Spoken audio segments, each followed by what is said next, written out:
اینجا کاناپ است. لطفاً کانال های گروه کاناپ رو توی یوتیوب سابسکرایب کنید و تیک زنگوله کنار اون رو هم بزنید. Hello, I'm Elif and this is a recap for episode 17 of the series My Name Is Farah, 24 hours after Turkey and before dubbed for TV.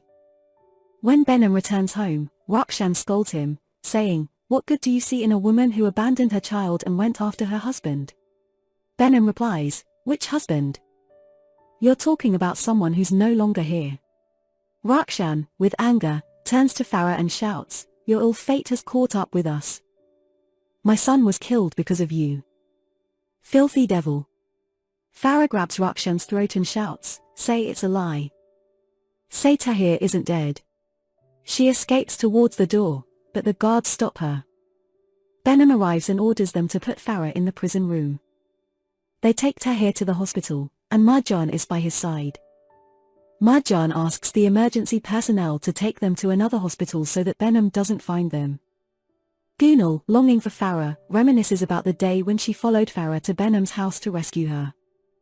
When she saw Karim Shah being treated, she was relieved, but Farah told her he was fine. Gunal told Farah that after Ali Ghalib's death, guilt didn't set her free, and she felt lonelier than ever. Farah told her, "You wanted to hit him. Coming here shouldn't disturb my peace anymore." Gunal, upset, left, and Farah whispered, "Forgive me." Baki goes to Gunal and gently caresses her face to see her wound. He says, "That scoundrel will pay for this." Gunal takes his hand and says, "Don't do anything, Baki. It doesn't matter." Baki composes himself and says, "You're part of our family. No one can harm my family." Parihan sees them and stands still. In her bedroom, Farah dreams that Tahir has come to see her. Tahir says, "From the beginning, you knew we weren't meant to grow old together. But you shouldn't give up." He kisses Farah, and she wakes up, crying. Benim goes to see Farah and tries to manipulate her with his words. Farah says, "You killed Tahir. From now on, whatever you do to me won't break me. It can't get any worse than this." On the other side, Tahir wakes up from the dream of Farah and sees Marjan above him. Marjan explains to Tahir why they are there, but Tahir doesn't remember anything until he hears Benim's name. Tahir immediately gets up to confront Benim. Marjan stops him and says, "It won't work like this. Let me help you." Tahir asks, "Why are you helping me?" Marjan replies, "We have a common enemy." When Marjan leaves, he notices Benim's men in the hospital and goes to Tahir to help him escape. Tahir, feeling defeated, complies, and Marjan helps him escape from the hospital. In Farah's room, she wakes up and goes to the hall in surprise. Benim tells her, "Do you think you lost the most valuable person in your life? Was he the most valuable to you?" Farah doesn't understand his implication, and Benim continues, "What is your priority in this life?" Farah mumbles Karim Shah's name and goes to her room. Seeing servants packing her belongings, Rukshan says, "My grandson went back to his own country. Thank God." Farah cries bitterly. Marjan takes Tahir to a house. Tahir asks, "Why do you have enmity with Benim?" Marjan replies, "He separated me from someone I loved. I didn't want this to happen to someone else." Benim goes to Farah, who is sobbing uncontrollably. Farah says, "I can't plead anymore." She smashes the picture frame on the table, grabs a shard of glass, and holds it against her throat, saying, "If my son is gone, I'm gone too." Benim says, "Don't do it, Farah." In her mind, Farah sees Tahir and says to him, "I surrender." She cuts her wrist. Vera informs everyone at home that it's time to announce Ali Ghalib's death so they can take control of his assets. She tells everyone that the remaining inheritance will be in her name. A week later, Farah dreams of Karim Shah reprimanding her for wanting to end her life. When Farah wakes up, she sees Karim Shah beside her and happily embraces him. Karim Shah explains to his mother that he went to Tabriz and quickly returned when he heard she was sick. Benim tells Farah that what she did deeply worried everyone, and he continues, "Your pain is over. From now on, I will be close to you with love. We are bound together. We will become a family." Chris loves me, maybe you can too. From now on, behave like the lady of the house. Benham adds that Tahir is alive and will come to see her soon. Farah collapses in relief. Tahir arrives and, seeing Karim Shah playing with a smile on his face, reminisces about their past together.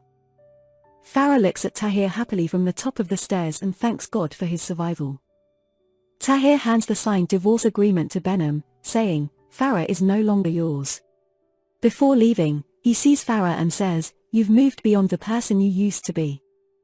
I believe you. Goodbye." Benham allows Farah to spend time in the living room with Karim Shah. When Farah goes to the kitchen, she realizes the servants are pouring medication into her drink. She asks the servant to bring her tea to her room. Badeh tries every day to bring Mehmet back to life, but he rudely pushes her away. Tahir arrives and scolds Mehmet for his behavior. He forcefully places Mehmet in a wheelchair, saying, "You'll stay with me for a while." When the servant brings tea for Farah, she insists on pouring it herself. When the servant refuses, Farah forces her to confess what they are putting in her drink. The servant reveals that Benham said it's a sedative, increasing the dosage every day. Farah recalls Benham's threats and panics. She asks the servant to pretend to keep giving her the medication and inform her which container it's in each time. In the company, a board meeting is held with the presence of the new member, Vera. Following Marjan's suggestion, they decide to organize a launch event with the presence of journalists. At night, Farah waits in her room wearing beautiful attire and makeup, anticipating Benham. Upon seeing her, Benham smiles and says, "You look very beautiful." Farah replies, "I can't recognize myself anymore. If you hadn't saved us, what would have happened to us?" Farah starts crying, and Benham embraces her, thanking her. Farah continues, "If something bad happens to me, what will become of us? What if that video falls into someone else's hands? I keep having nightmares." Benham asks her to stop, and Farah explains, "I heard that the neighboring house was robbed. I got worried." Surprised, Benham asks, "Who told you?" Farah responds, "Gulzar." Benham goes to the guards and asks, "Is it true about the robbery in the neighboring house?" The guards confirm. Having heard it from Gulzar, Farah instructed Gulzar to do this so Benham would change the location of the videos. Marjan sends a photo of one of the board members named Halak, who is being pursued by the police, to Tahir, saying, "This is the person we were looking for. Get his file." Tahir prepares food for Mehmet and gives him an alias related to Ali Galib, saying, "He might lead us to the person who shot you." Tahir shows Mehmet Halak's photo. Mehmet becomes curious and then says, "I know what you're up to. You want to bring me back to life. You're doing me a favor as a brother." Mehmet continues, "Since I wasn't involved in the case, it's obvious they set me up." Benham returns to Farah, and she says, "I also really want us to be a family. If I feel safe, I will try to love you." Benham smiles and reassures her, saying, "The videos are no longer at home. They are in the company's safe. Don't worry." Elias brings Halak's file for Mehmet, and before Mehmet wakes up, Tahir writes something on it and hands it over to him. At night, Farah brings tea for Benham and talks with him, expressing her desire to see his workplace. Benham agrees. Tahir goes to Halak and says, "The person who spied on you is in front of me. I want to surprise Benham at the ceremony tomorrow. I need your help." The next day, Benham takes Farah to the company and to his office. As soon as Benham leaves, Farah tries to open his safe but fails. Shortly after, Gunal enters the room and says, "I wanted to see you when I heard you were here." Farah apologizes to Gunal for her words during their last meeting. Halak blocks the path of Benham's uncle, Akbar. The name Tahir gave him last night was Akbar Azadi. He makes Akbar get into his car and says, "We need to talk." The ceremony begins, and Benham enters hand in hand with Farah. He is in the middle of a speech when Tahir enters, stands beside Benham with a smile, and says, "I am the new partner of Azadi Akinji Corporation." Tahir larks eyes. Last night, Halak transferred his shares to Tahir. When Benham understands this, he says with a laugh, 3% means nothing. Tahir replies, Tomorrow, when Ali Ghalib's wall is opened, my name will be in front of the 7% share. It will become 10%. That's enough to sit at the table. Benim angrily goes to his room, and Farah leaves frustrated. When she sees Tahir, she says, "What are you trying to prove? You're ruining everything." Tahir responds, "First, tell me how far I can go. How far has Benim allowed?" Farah raises her hand to slap Tahir, but Tahir grabs her hand and notices the scar on Farah's wrist, asking, "What's this, Farah?" Thanks for watching. Stay tuned for the next episode. لایک کردن این ویدیو به معنی تعریف از ما نیست. به یوتیوب کمک میکنه تا این ویدیو رو به کسانی که دنبالشن پیشنهاد کنه. کانال های گروه کاناپه رو توی یوتیوب سابسکرایب کنید و تیکه زنگوله کنار اون رو هم بزنید.